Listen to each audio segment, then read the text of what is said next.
I was always very interested in neurology and cognition neuroscience. And from a practical point of view in medicine, really the area I think you could make the most difference in is with children.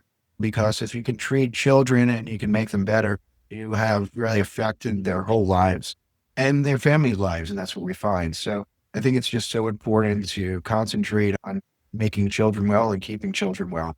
That's where I started. How I got into autism was interesting because I was first interested in learning disabilities.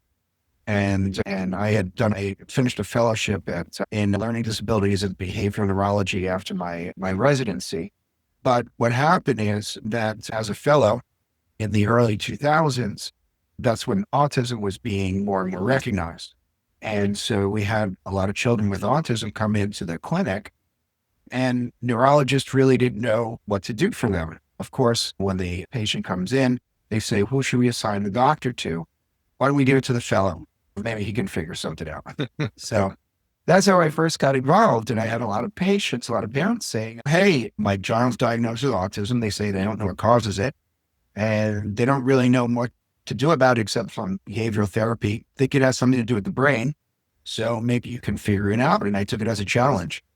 And where I was at first at Boston Children's, they were very interested in very kind of unusual seizure type disorders. We see especially different types of seizures that happen at nighttime during sleep, ESES, or something called Lander-Kleffner syndrome, where you actually have epileptiform activity going on, but no clinical seizures, and it affects development.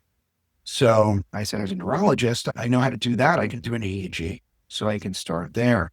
And then I started to see more and more kids with autism and get involved with it. And then I found that a friend of mine had a child that had a mitochondrial disease in autism.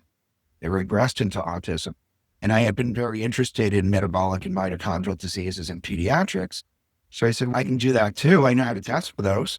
So that's something else I can do. And then an odd thing happened is when I got my first job after 14 years of medical education, I actually got a job. And I went out there, and my colleagues, for a long time, I was very academic. So I'd go into the department and my colleagues would say something about autism. I got a whole clinic full of them and I don't know what to do with them. So you can have them all. And when I got to University of Texas, Houston, I ended up having to set up what I called the medically based autism clinic, where I was already seeing children with autism because nobody else really knew how to treat them effectively. And that did two things. One, I could apply what I knew, but then you start to learn what else is going on with them. And in Texas, they're cowboys. So if a child isn't developing, they do everything they can to figure out what's going on. And we had a very talented neurointerventionalist that could do a lumbar puncture on a child very easily, very quickly, minimal side effects. So if a child wasn't developing, we would do everything: overnight EEGs, lumbar puncture, metabolic workups, genetic workups, and such. And we started noticing that the chemistry in the cerebrospinal fluid was off. And both there was decreases in folate and also tetrahydrobiopterin, which is another vitamin cofactor. And so I said, maybe this is something that's treatable. And the interesting thing at the same time, there's serendipity, at the same time I was doing this, over in Europe is where Dr. Rainmakers had discovered that certain children with neurodevelopmental disorders early on had this cerebral folate deficiency. He found that he started to publish papers where he found a whole series of kids with low folate in their cerebral spinal fluid.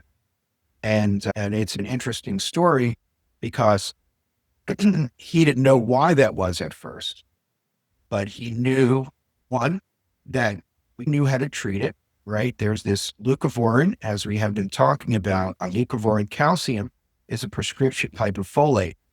And the really amazing thing about it is that it's been around for 80 years. And it's used to rescue the body from the effects of chemotherapy.